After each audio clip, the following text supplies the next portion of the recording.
Hi, I'm Dr. Sahiti, fertility specialist, 49 Fertility Center, Secunderabad branch.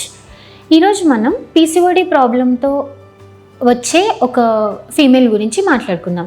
నార్మల్గా కొంతమంది females periods సరిగ్గా రావట్లేదు, పెళ్ళే ఇన్ని ఇయర్స్ అవుతుంది, పీరియడ్స్ సరిగ్గా రావట్లేదు, ప్రెగ్నెన్సీ ఇంకా కన్ఫర్మ్ అవ్వట్లేదు అన్న కంప్లైంట్తో మన దగ్గరకు వస్తారు. సో ఇలాంటి వాళ్ళని ఫస్ట్ కపుల్ మన దగ్గరకు వచ్చిన తర్వాత వాళ్ళ హిస్టరీ అడుగుతాం అనమాట.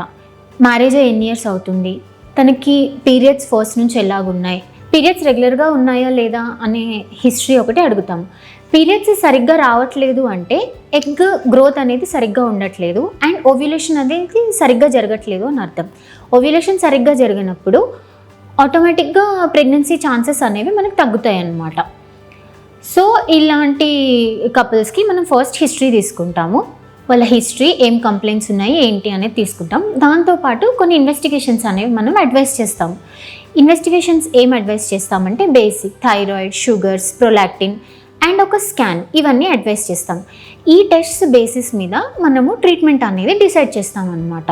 అండ్ పీసీఓడి ప్రాబ్లం అంటే పీసీఓడి ఉంది పేషెంట్కి అనేది మనం సిమ్టమ్స్ ఎలా రికగ్నైజ్ చేస్తాము అంటే పీరియడ్స్ ఇర్రెగ్యులర్గా రావడం అండ్ అన్వాంటెడ్ హెయిర్ గ్రోత్ ఉండడం. అన్వాంటెడ్ హెయిర్ గ్రోత్ అంటే చిన్ దగ్గర, ముస్టాచ్ ఇలాంటి ఏరియాస్లో అన్వాంటెడ్ హెయిర్ గ్రోత్ అవ్వటం అండ్ నెక్ పిగ్మెంటేషన్ అంటే మెడ వెనుక భాగంలో డార్క్గా ఉండడము, ఇవన్నీ ఉంటాయన్నమాట. మెడ వెనుక భాగంలో డార్క్గా ఉండడానికి రీజన్ ఏంటి అంటే ఇన్సులిన్ రెసిస్టెన్స్ అంటాం.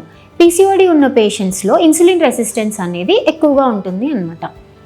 అండ్ వీళ్ళకి మనం బేసిక్గా పీసీఓడిలో ట్రీట్మెంట్ అనేది ఏంటంటే లైఫ్ స్టైల్ మోడిఫికేషన్స్ అంటే ఒక లీన్ పేషెంట్లో కూడా పీసీఓడి ఉండే ఛాన్సెస్ ఉంటాయి అండ్ ఒబేస్ పేషెంట్లో కూడా పీసీఓడి ఛాన్సెస్ ఉంటాయి అన్నమాట.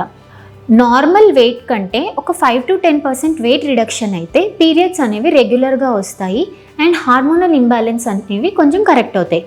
So main mode of treatment for PCOS ఏంటి అంటే life style modifications. Exercise daily ఒక 45 minutes చేయాలి. స్వెట్ వచ్చే ఎక్సర్సైజ్ చేస్తే రిజల్ట్స్ అనేవి కొంచెం బెటర్గా ఉంటాయి. And healthy dietary habits, Mediterranean diet అంటే పల్సెస్, ప్రోటీన్ ఇవి ఎక్కువ ఉన్న డైట్ మనం తీసుకుంటే కనుక ఈ ప్రాబ్లం అనేది మనం ఓవర్కమ్ చేయొచ్చు.